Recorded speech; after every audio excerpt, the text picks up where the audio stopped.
오늘 지금 두로에 관한 이야기가요. 어제부터 시작해서 26, 27, 28장까지 계속되거든요. 예. 참 두로가 보통 어떤 나라이기에 이렇게 세 장에 걸쳐서까지 예언하는가 여러분 생각해 보셨나요? 예. 두로는 그렇게 하나님의 관심을 받을 만큼 뭐 하나님과 관계가 있었던 나라인가요? 예. 전혀 그렇지 않아요. 그런데 이 두루라는 나라를 세 장에 걸쳐서 이렇게 예언하는 그들의 멸망을 슬퍼하고 애통해하는 내용이 그 의미가 또 그 의도가 무엇일까 생각해 보셨나요? 저는 예 이 두로로 당시에 묘사되는 시대상을 말해 주고 있어요. 그 당시는 어 해상 무역이 발달한 당시예요. 육로가 그렇게 발달되지 못했잖아요. 도로 형편이 뭐 그렇게 도로가 이렇게 참 활발하게 발달된 때는 헬라의 알렉산더 때거든요. 예.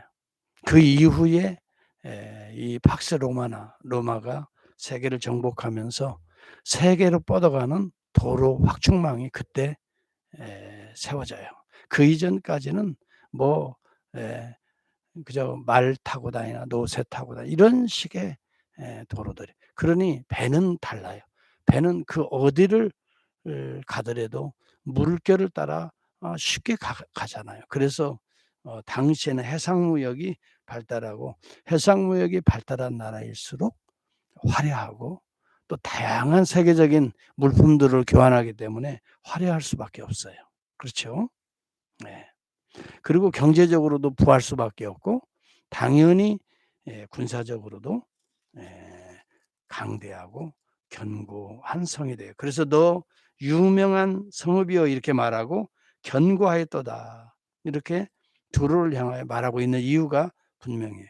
오늘 여기 본문에 보면은 선박들이 얼마나 아름답게 장식했는지 상아로 꾸미고 그냥 백향목으로 돛대를 만들고요. 상수리 나무로 노를 아주 튼튼하고 향기 나고 아름답게 그리고 돛도 예 어떻게 그냥 아주 아름다운 천으로 자색, 홍색, 배로짠 이런 것들로 순호와 돛을 만들고요. 네. 또 사공들은 지혜자들이에요. 이 8 절에 보니까. 아무래도 그렇겠죠. 당시에 대기업이죠. 이 선박과 관련된 종사자들 특별히 선장들, 사공들은 대기업의 에 직원들이니까 오늘날로 말하면 최고의 에 참 기술이 있어야 되고 또 지식도 지혜도 있어야 되죠. 또 바다에 대해서도 잘 알아야 되고 예 또 바람에 대해서도 또 여러 가지 해상에 또 돌발적으로 일어나는 것들에 대해서 대처할 만큼의 지혜가 있어야 되죠. 그래서 여기 본문에 보면 두로의 그러한 사공들이 지혜로운 자들이 많이 있었는데 외국에서도 하여했어요. 시돈에서도 이 뱃사공들이 온단 말이죠. 이럴 정도로 아주 그러니 뭐 그 나라가 번영할 수밖에 없고 화려할 수밖에 없고 경제력으로도 풍부할 수밖에 없었어요. 각종 보화가 12 절에 보면 풍부함으로 너와 거래하였으며 은과 철과 주석과 납을 내 물품과 바꾸어 갔도다. 네. 그 뒤로 보면 군마와 노새를 내 물품과 바꾸었다. 그러니까 군사력도 튼튼할 수밖에 없지요. 그런데 왜 슬픈 노래를 지어서 노래하라라고 그 당시에는 그렇게 화려한 나라인데 에스겔에게 지금 말하기를 지금 이 두루를 다 모든 나라들이 선망의 대상으로 보고 있거든요. "아이고 저런 나라처럼 저렇게 우리나라도 부했으면 좋겠다. 야 저런 나라에 가서 좀 살아봤으면 좋겠다." 마치 한때 미국이 그렇게 동경의 대상이에요. 야 미국 가는 것이 예 그렇게 부러운 꿈이었단 말이죠. 미국에서 저도 공부 한번 해 보는 것이 꿈이었다고요. 그래서 미국도 오고 이제 그러게 됐습니다. 여하튼 간에 당시에는 이 두로를 부러워하고, 네. 그런데 지금 당시에 에스겔이 예언하는 당시에는 두로가 상당히 화려했던 것을 보여주는데, 머지않아 곧 일순간에 망할 것을 미리 예언하게 하는 거예요. 지금 망한 상태에서 예언하는 게 아니에요. 그건 예언이 아니지요. 결과에 대한 평가지요. 이 프라파시라는 것은, 구약에 나오는 모든 예언서들은 앞으로 되어질 것을 미리 말해 주는 거예요. 그렇다면 왜일까요? 두 가지 저는 의미가 있다고 봐요. 화려함을 자랑하지 마. 두 번째, 부러워하지 말라. 네.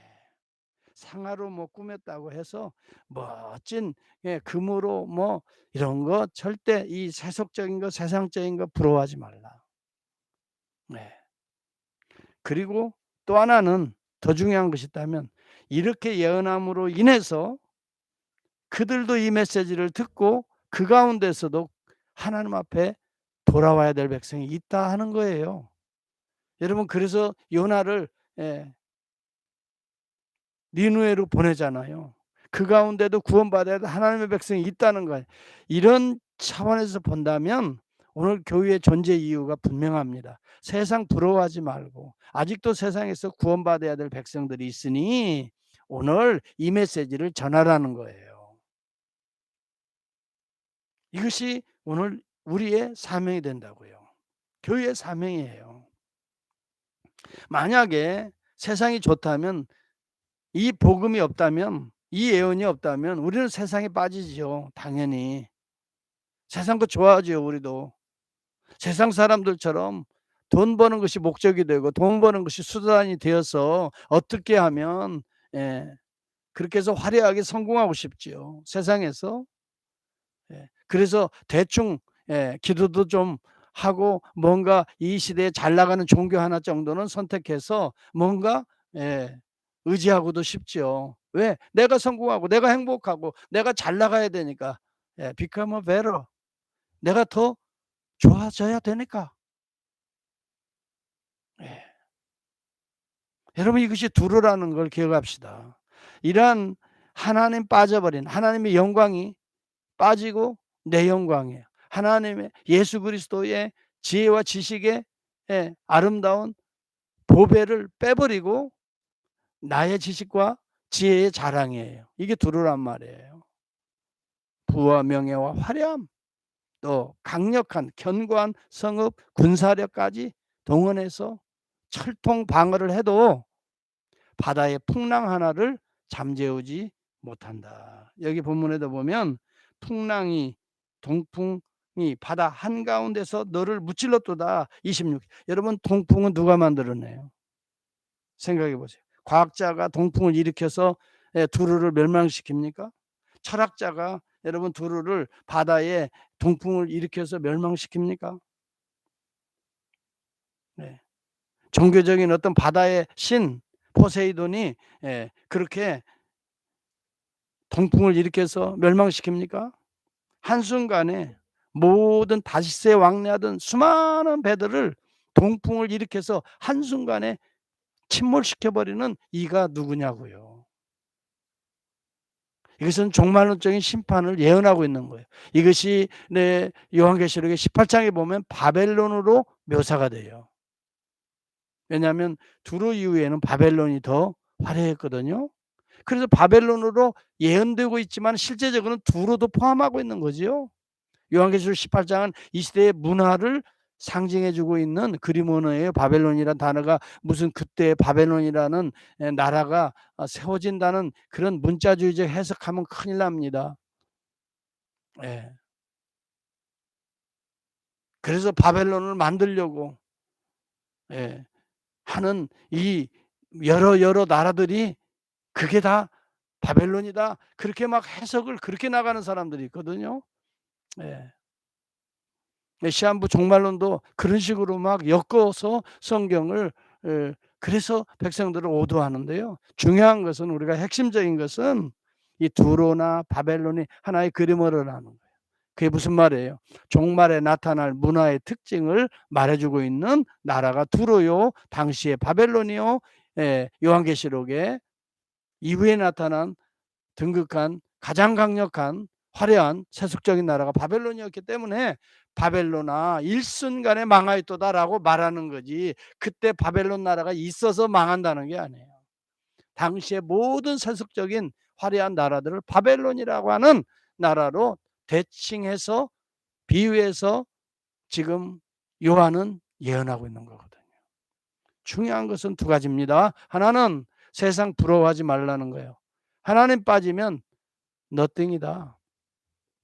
예, 오늘도 우리의 삶에 뭐 세상적으로 건강하다고도 자랑하지 말고, 지혜와 지식이 있다고도 자랑하지 말고, 사업이 번영한다고도 자랑하지 말고, 예, 뭐가 된다고 자랑하지 말고, 더 중요하게 우리가 여겨야 될 것은 내 안에 정말 예수가, 나의 구속자가 살아계신가 내 안에서, 이것이 우리의 삶에 가장 중요한 거예요.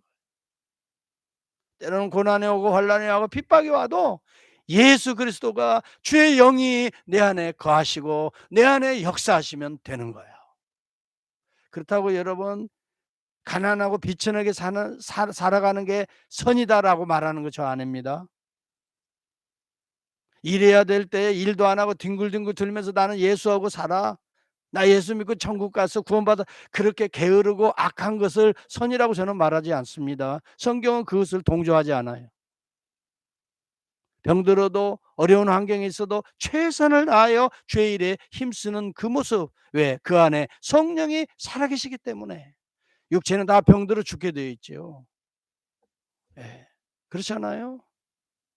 근데 매번 그냥 젊었을 때 가졌던 그런 꿈을 가지고 살아갈 수는 없잖아요. 언젠가는 우리는 점점 시들어가지만, 여러분 육체는 성경은 말합니다. 후패해져 갈 수밖에 없지만 뭐라고 말해요? 내 영은 날마다 새롭도다.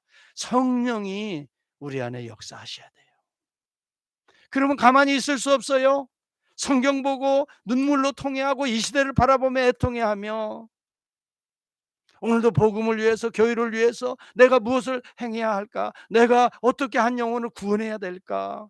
여러분, 이것이 오늘 이 정말 예수 그리스도 안에 성령이 역사하는 자의 삶이에요.